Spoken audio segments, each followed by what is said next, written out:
ზოგადად თქვენ კარგად იცით, ციკლი არის გაკეთებული ოკუპაციაზე, ეს არის 17 ფილმი და მეორე ციკლი კეთდებოდა კავკასიის საკითხზე.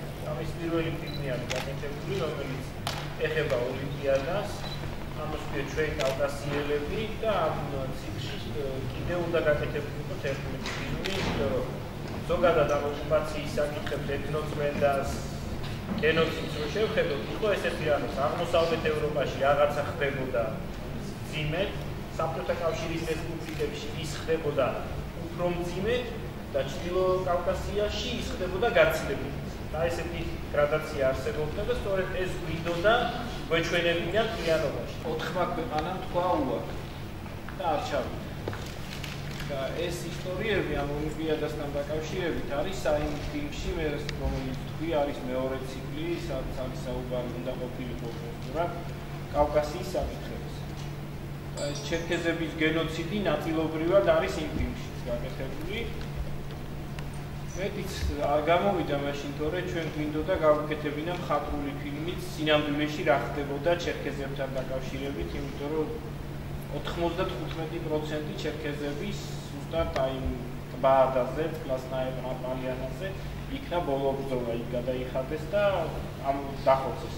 გარდა ამისა ოსმალეთში რო გაყავდათ, იქ ვინც ავადმყოფობა არამე დაემართებოდა, იმას კიდე წყალში ყვინდნენ და აი ესეთი აი ეს ფონი რომ ასე ზუსტად ამ იმასაც რუსეთი ყოველ 50 წელში აღნიშნავს ჩერქეზების გენოციდს. იმ წელს აღნიშნა 14-ში 50 წლის მერე აღნიშნა და ეხლა აკეთებს რეალურად რო შეხედო 150 წლის თავს, ოღონდ უფრო საერთაშორისო დონეზე.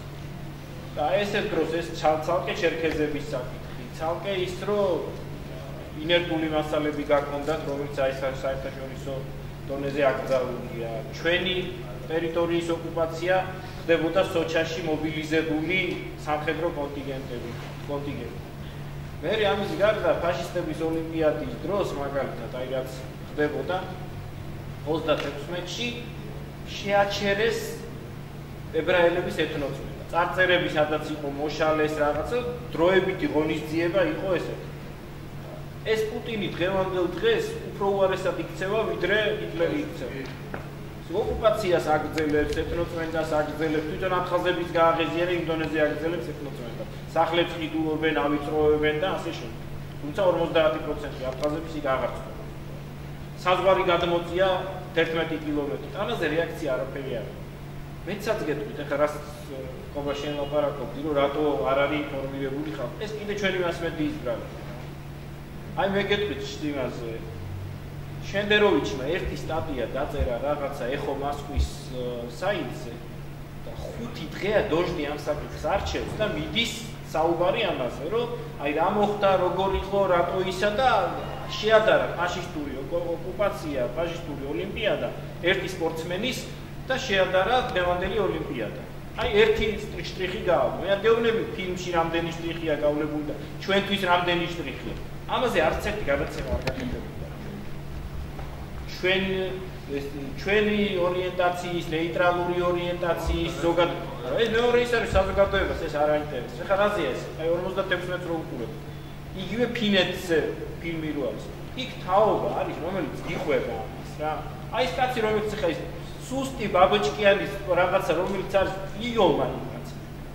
ეს კაი თაობა არის, რომელიც ყვება როგორ იყო, რა იყო, რანაირად იყო. კომუნისტი კაცი პატრიოტი გახდა და ჩამოაყო. ჩვენთან კომუნისტი კაცზე კი არ არის ლაპარაკი. ფინეთში ერთი კაცი ვერ მოძახა ფინეთის ისტორია ესეთი. სადღაც 40,000-მა კაცმა ფინელმა ერთმანეთი დახოცა. 5 მილიონია სულ ჩვენნაირ. 40,000-მა კაცმა ერთმანეთი მოკლა წითელი ტერორით და თეთრი ტერორით. რუსები და საბჭოთა არმია რო გამოჩნდა, ერთი ფინელი ვერ მოიძებნა, რომელიც გამოვიდოდა ფინეთის საწინააღმდეგო. და კუსენი სადღაც მოძებნეს სხვაგან და თავრობა უნდოდა დროებითი შეება. რა, ანუ აი ესეთი რაღაცა იყო. ჩვენ შემთხვევაში ხედავთ ხა რა სიტუაციაა, თავდაპირა თქვენს პოზიციას ვაკეთებ. რა, თავდაპირად დგას ყველაფერი. 26 მაისთან დაკავშირებით არის სასამართლო პროცესი. ციხის ბუნტთან და კრიმინალებთან დაკავშირებით მიდის მეორე პროცესი. და ეს დეკლარირებული ევროკავშირი და ასე შემდეგ, თორე რეალურად რო კარგად ვიცით, პრორუსული ხელისუფლება ყავს, ხო? აი ეს არის რა, რატო არის ახლა ეს როგორ ხდება და სახელმწიფოებრიობას ებრძვის რეალურად მთელი საზოგადოება. ხა მიდის ესეთი პროცესები, ამაზე რეაქცია არაფერი არ არის, რა. მეორე კიდე ეს ფილმი რატო იყო ესეთი ისა?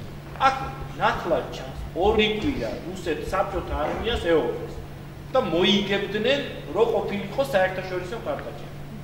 რეალობა მოიგებთ. ჩვენ შემთხვევაში უზარმაზარი საერთაშორისო მხარდაჭერა გვაქვს და იმის გამო რომ რეალურად არ ხდება საკითხების დაყენება რა უშოთ, ხო? სხვადასხვა დონეზე გვაქვს აი ესეთი მდგომარეობა.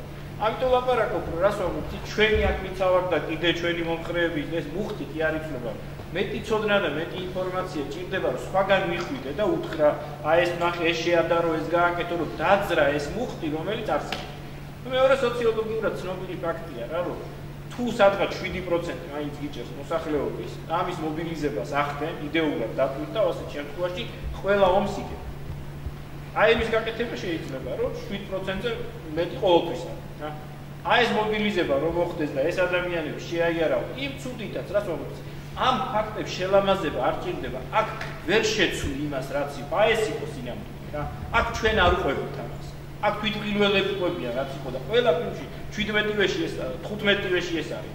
და ბოლო 2 ფილმი საქართველოზე რო გაკეთდა მე-16 და მე-17. იქ ჩვენ საერთოდ გამოვიწიეთ და თქვით ჩვენზეა ფილმი და მარტო ფაქტებს ვაპარაკობთ. აი ამ დროს ეს დაიდო, ამ დროს ის დაიდო, საზღვარი ესე გაკეთდა, ევროკავშირის იმას შეხვდნენ ამერიკი, იმიტომ რომ ეს უნდა იყოს არა იმისთვის, რომ ეხლა გული მოვიგოთ და რაღაც ზედმეტი ემოციები გქონდეთ. არა, ნამდვილი ისტორია უნდა იცოდე, იმიტომ რომ ეს მოგცემს მერე იმის საშუალებას, რომ ერთხელ და სამუდამოდ მაინც მიიყვანო ამ 200 წლის ამბები ბოლომდე. რატომ დარჩები აი ეს უსუსური, რაც არის ყველაზე კარგ შემთხვევაში ეს ხელისუფლება, რა, ყველაზე კარგ შემთხვევაში. არ გულისხმობ, რომ კიდე პლუს დაპირთული აქვს და ცუდი აზრები აქვს და პრორუსები არიან და საზღვრებს ჩადიან. ესმით მეორე არის, რომ კარგი საშუალებას რომ ისე გაკეთება არ იციან, იმიტომ რომ არ იციან რა არის გასაკეთებელი და როგორ თანმიმდევრობ უნდა გააკეთოს.